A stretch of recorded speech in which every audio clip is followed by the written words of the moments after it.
Jamal Walemon bandiraɓe musidɓe tedduɓe amtiɓe yebde PDTV on calminama on jurama on bismama kadi e robindo diaydeji moon hande ene hawri e amde nogas e joyi lewru silto hitande ujunnaji ɗiɗi e nogas tati walla mbiyen altine nogas e joyi lewru septembre hitande ujunnaji ɗiɗi e nogas e tati diaydeji leydi Sénégal noon hande kewɗe majji garti e alhaali e guittugol Ousmane Sonko e ɗiɗon sumgoji garoji kanko droit makko de vote hayni e guittugol parti o foof tentinama e gueɗe goɗɗe dawrugol foof garti hen ha e jahagol horejo leydi ndi président de la république Macky Sall toon to Tivaouane ngam oɗon gammu walla ni e uddude ɗum ko ganduɗa woni ɓurdu jogorɗo uddude ñalawma hande o joni jañoɗen non puɗɗorɗen jayde le regard no mbiruɗen joni ni e gardini gammu 2023 ɓe mbi ko horejo leydi président Macky Sall ene foti yaade Tivaouane hande tigui rigui kanko président de la république maw ya tigui rigui o fote mo ganduɗa woni khalifa général des Tidjane mo ganduɗa kay ko Serigne Mbaye mo ganduɗa ko Serigne Mbaye Sy Mansour kadi maw joddo tigui rigui o jokkitani maw ya o joddo e ɓesgu mo ganduɗa kay ko ɓesgu El Hadj Malick Sy kanko horejo leydi noon président Macky Sall andinama ko ngollo kay woni ɗum ko ganduɗa woni jillu makko battiniɗo e wondemo horejo leydi toon to Tivaouane ɓe gandinine kay ko maw yaaha toon tigui rigui ɗum ko subaka hande o wonata so hawre e welede Allah oɗon visite noon ɓe mbi walla mbiyen ngon jillu hawrata tigui rigui koye guddugol oɗon ɓurdo garen e jayde Le Soleil jayde gendiri nde noon ɓe garti koye alhaali tigui rigui ngu jillu ngu hoorejo jagorɗe o wanno Amadou Ba en même temps ko kañum tigui jogui kala ko fate banggue e élevage woni e gaynaka toon to noon to yano e Raneru o holliti noon walla jaydenkoɓe kolliti e oɗon campagne mo ganduɗa kay ko campagne 2023-2024 ko yowte ñakkude ɗum ko ganduɗa kay woni jawdi ndi ɗum ɗon noon ɓe mbi yaltinama kina wona milliard e koppereje men CFA ɗum ɗon foof noon ko gam jawdi ndi beela ene wawa ŋekkade no hanniri ni walla waɗede vacciné no hanniri ni garen e jayde les échos nenen ɓe garti koye dawrugol ko ɗon tigui ɓe natiri e wiide won kina wona hakke e balɗe capanɗe joyyi ya garta hakkude kay oɗon huissier de justice e alhaali kay guittugol ɓe mbi ko ɗum ko ganduɗa woni Ousmane Sonko ittede ɗum e liste électorale o ɗum tentinama ɗum noon ɓe kolliti noon ko guila to ganduɗa hoorema wasde hebde e ɗum ko ganduɗa woni lettre oɗon notification o ici o nde waɗi ɗum déposé toon to sous-préfecture mo Dakar Plateau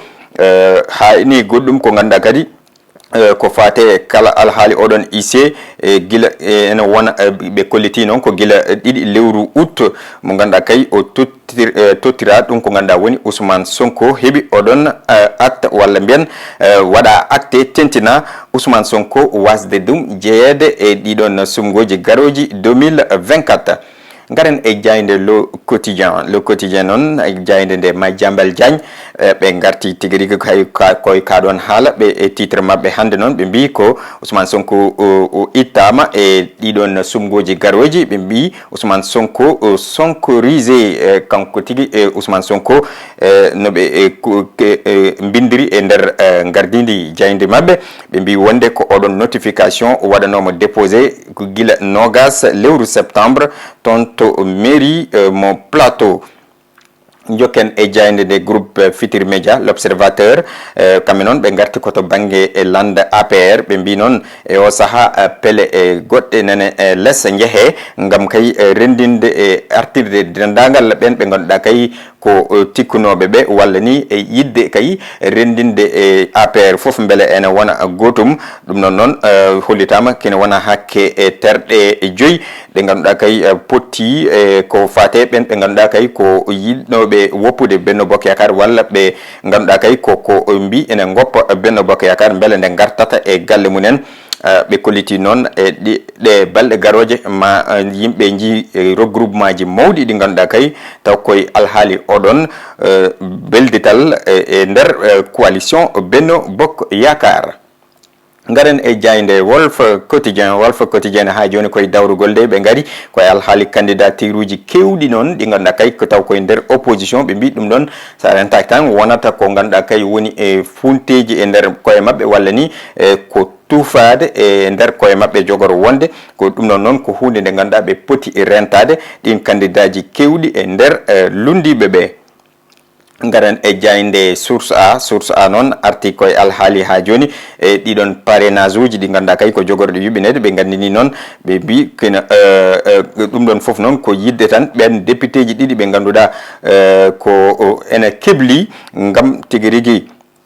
tottirde koppereje jonɗe kay kene won hakkude tan 15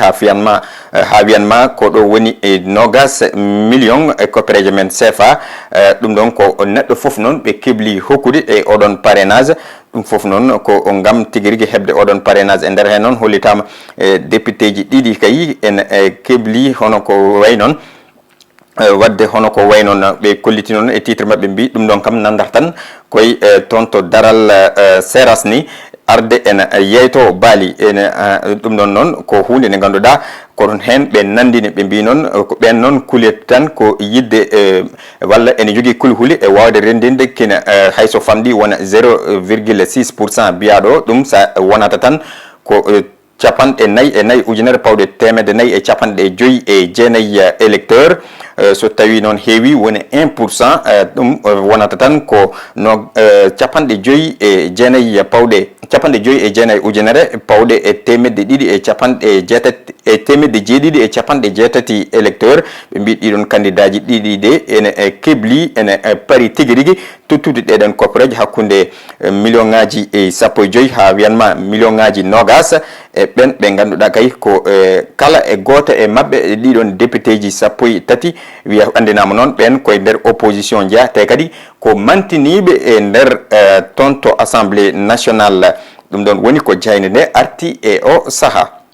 ngaren e jayde l'évidence toon to Tiwawon gammu Tiwawon 2023 ɓen ɓe ganduɗa kay ko ARTP ɓen de e o saaha kay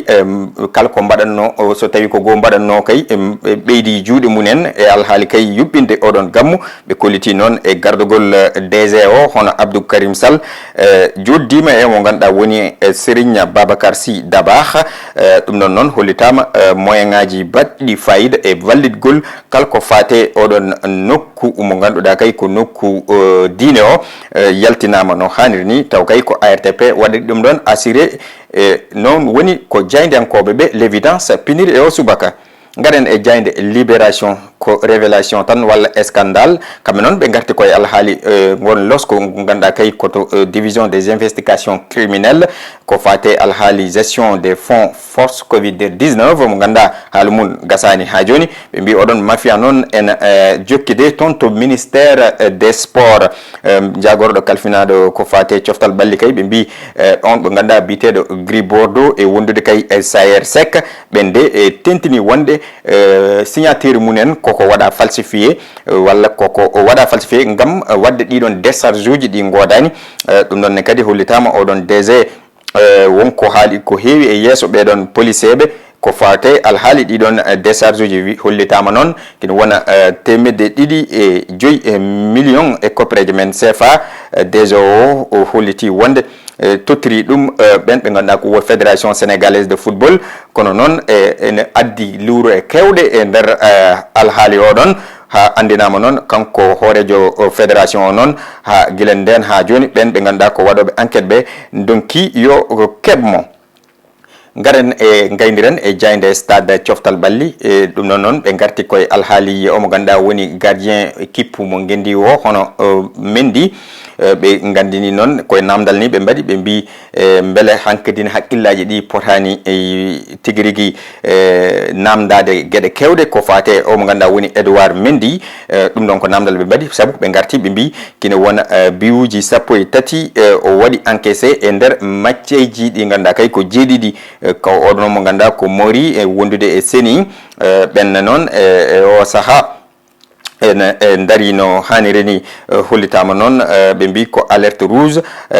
kane wona ɗo e to gandanɗa hoorema tan kano heddi lebbi nayyi ɗiɗo ɗe caɗele ɗe ganduɗa kayne teska e kippu ngendi mo leydi Sénégal. bandiraɓe musidɓe tedduɓe ko ɗum ɗo rendi hande woni ko sifa e kelle gadane robinet diaydeji leydi Sénégal no mbiruɗen ni ene hawri e altine 25 lewru septembre hitande ujunnaji 2023. bandiraɓe musidɓe tedduɓe to caméra to ko Djiby Dieng wonanen toon, to montage ko Ali Fall, ɗo e micro ko musidɗo mon Adama Diop. Allah jarama on jarama ha saaha goɗɗo so hawre welede Allah.